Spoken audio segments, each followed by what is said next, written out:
DO double occupancy இந்த வீக்கெண்டுக்கு பயங்கரமான ஃபேண்டஸியா தமிழ் சினிமால ரிலீஸ் ஆகியிருக்க ஒரு படம். இந்த படத்துல மெயின் லீடா சந்தோஷ், சம்யுக்தா, ரேஷ்மா, வினோத் கிஷன் இவங்க 4 பேர் நடிச்சிருக்காங்க. இந்த படத்த டைரக்டர் அஸ்வின் கந்தசாமி டைரக்ட் பண்ணியிருக்காரு. படத்தோட ஸ்டோரி என்ன அப்படின்னு பார்த்தீங்கன்னா, ஒரு குழந்தை உயிர் இல்லாம இறக்குற சிச்சுவேஷன்ல இருக்குங்க. அப்ப கடவுள் ஃபேண்டஸி ரூபத்துல வந்து அந்த குழந்தைக்கு உயிர் தராரு. ஆனா அங்க ஒரு சட்ட சிக்கல கிரியேட் பண்ணி வச்சிருக்காரு. அந்த குழந்தை காலையில 6 மணியிலிருந்து ஈவினிங் 6:00 வரைக்கும் ஒரு பொண்ணா இருக்குங்க. ஈவினிங் 6:00 இருந்து மார்னிங் 6:00 வரைக்கும் ஒரு பையனா இருக்குங்க. அதாவது ஒரு உடலுக்குள்ள 2 உயிரு. இந்த 2 உயிருக்குமே அவங்க மெமரீஸ் மட்டும் தான் ஞாபகம் இருக்கும். நம்ம உடம்புக்குள்ள இவ்வளவு பெரிய சேஞ்சஸ் இருக்கு அப்படின்றது தெரியவே தெரியாது. இவங்க லைஃப்ல ஒரு லவ் எட்டி போகுது. அந்த லவ்ல நெறைய ஸ்ட்ரகிள்ஸ் ஃபேஸ் பண்றாங்க. கடைசியில என்னதான் ஆச்சு அப்படின்றது தான் ஒரு ஃபேண்டஸியா ரிலீஸ் ஆகியிருக்க இந்த டபுள் ஆக்குபன்சி படம். சோ இந்த படத்தோட பாசிட்டிவ் என்னென்ன அப்படின்னு பார்த்தோம்னா, படத்துல மெயின் லீடா நடிச்சிருக்க சந்தோஷா இருக்கட்டும், ரேஷ்மாவா இருக்கட்டும், வினோத் கிஷனா இருக்கட்டும், சம்யுக்தாவா இருக்கட்டும் 4 பேருமே அவங்களுக்கு குடுக்கப்பட்ட கேரக்டர ரொம்ப சூப்பராவே பெர்ஃபார்மன்ஸ் பண்ணியிருக்காங்க. அண்ட் தென் அந்த பையனா இருந்து பொண்ணா மாறுதா இருக்கட்டும், பொண்ணா இருந்து பையனா மாறுதா இருக்கட்டும், இந்த டிரான்சிஷன் தியேட்டர்ல விஷுவலா ரொம்ப சூப்பரா இருந்தது. டெக்னிக்கலாவும் ரொம்ப ஸ்ட்ராங்கா இருந்தது.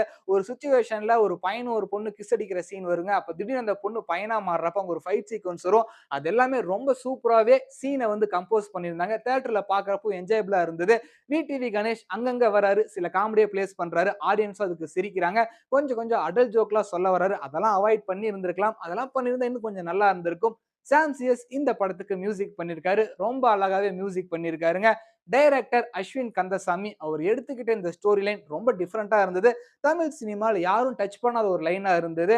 ஆப்பரேஷன் சக்சஸ் ஆனா பேஷண்ட் ஃபெயிலியர் அப்படின்னு சொல்ற மாரி எடுத்துக்கிட்ட கன்டென்ட் நல்லா இருந்தாலுமே எக்ஸ்பெரிமெண்ட் ஃபெயிலியர் அப்படின்ற மாதிரி தான் இந்த படத்தோட செகண்ட் ஹாஃப் அமைஞ்சிருக்கு. படத்தோட நெகட்டிவிட்டி என்னென்ன அப்படின்னு பார்த்தீங்கன்னா, படம் ஒரு ஃபேண்டசி ஃபிலிம் சொல்ட்டாங்க. அதுக்குன்னு ஃபேண்டசிய படம் ஃபுல்லா காமிக்க முடியாதுல்ல. ஸ்டோரி அவங்களுக்கு ஏத்த மாரி அப்படி இப்படி அப்படி இப்படின்னு அவங்களே ஒரு லாஜிக்க கிரியேட் பண்ணி அதுக்கேத்த மாரி படத்த கொண்டு போயிருக்காங்க. அதுல கொஞ்சம் உடன்பாடு கிடையாதுங்க. படத்தோட ஃபர்ஸ்ட் ஹாஃப்ல இருந்த ஒரு என்டர்டெயின்மென்ட் செகண்ட் ஹாஃப்ல இல்லாம போயிடுச்சு. இன்னும் கொஞ்சம் கிரிப்பிங்கா இருந்திருக்கலாம். அண்ட் தென் அவங்களே கொஞ்சம் கன்ஃப்யூஷன்ல இருந்தாங்களா அப்படின்ற மாரி தான் செகண்ட் ஹாஃப்ப பார்க்கிறப்ப தோணும். அண்ட் கிளைமாக்ஸுமே வந்து பார்த்தீங்கன்னா, அவங்களுக்கு ஏத்த மாரி டிசைன் பண்ண மாரி ஒரு கிளைமாக்ஸ காமிச்சிருக்காங்க. அது எல்லாத்தையுமே கொஞ்சம் சேஞ்ச் பண்ணியிருந்தா, இந்த படம் இன்னும் பெட்டராவே வந்திருக்குங்க. ஆக்சுவலா நான் சின்ன வயசுல இருக்கப்பயே நம்ம எஸ்.ஜே. சூர்யா நியூ அப்படின்ற ஒரு படத்த எடுத்து ரிலீஸ் பண்ணாரு. அந்த படத்துல இருந்த ஒரு கான்செப்ட் கூட இந்த படத்துல மிஸ் ஆயிடுச்சோ அப்படின்ற ஒரு ஃபீல் இருக்கு. அந்த டைம்லயே எஸ்.ஜே. சூர்யா செம்மையா அந்த படத்த செதுக்கியிருப்பாரு. ஆனா இப்ப பயங்கர டெக்னாலஜி இருந்துமே இந்த படத்துல எக்கச்சக்கமான லாஜிக் மிஸ்டேக்க வச்சிருக்காங்க. அது மெயினா வந்து பார்த்தீங்கன்னா, ஃபேண்டஸிய சும்மா அள்ளி தெளிக்க விட்டுருக்காய்ங்க.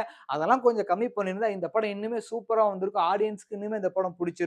அண்ட் தென் சாம் சிஎஸோட மியூசிக் நல்லா இருந்தாலுமே, அவர் கம்போஸ் பண்ண சாங்ஸ்லாம் சூப்பரா இருந்தாலுமே, அத பிளேஸ் பண்ண விதம் ரொம்ப தப்பா இருக்குங்க. அந்த இடத்துல பாட்டு தேவையா? அப்படின்னு பார்க்குற ஆடியன்ஸ் எல்லாருக்குமே தோன்ற அளவுக்கு தான் பாட்டு அங்கங்க செட் பண்ணி வச்சிருக்காங்க. அதெல்லாம் கொஞ்சம் எடுத்திருந்தா படம் இன்னுமே நல்லா இருந்திருக்கும். ஆக மொத்தத்துல இந்த படத்த ஒரு ஒன் டைம் தியேட்டர் வாட்சபிள்னே சொல்லலாங்க. டபுள் ஆக்குபன்சி டமாக்காவா இருக்கும் அப்படின்னு பார்த்தா, டண்டனக்காவா தான் இருக்கு. பார்க்குற ஆடியன்ஸுமே ஓகே குடுத்த காசுக்கு ஏதோ ஒர்த்தா இருக்கு அப்படின்ற மாரி தான் ஃபீல் பண்ணாங்க. இந்த ரிவ்யூவ பார்க்கறதுக்கு முன்னாடியே நீங்க ஆல்ரெடி இந்த படத்த பார்த்திருந்தா 5க்கு எவ்வளோ ரேட்டிங் அப்படின்றத இந்த வீடியோ கீழ கமெண்ட் பண்ணிருங்க. நம்மள பொறுத்தவரைக்கும் இந்த படத்துக்கு ஒரு 2.93 தரலாம் ரேட்டிங்கா. பட்டா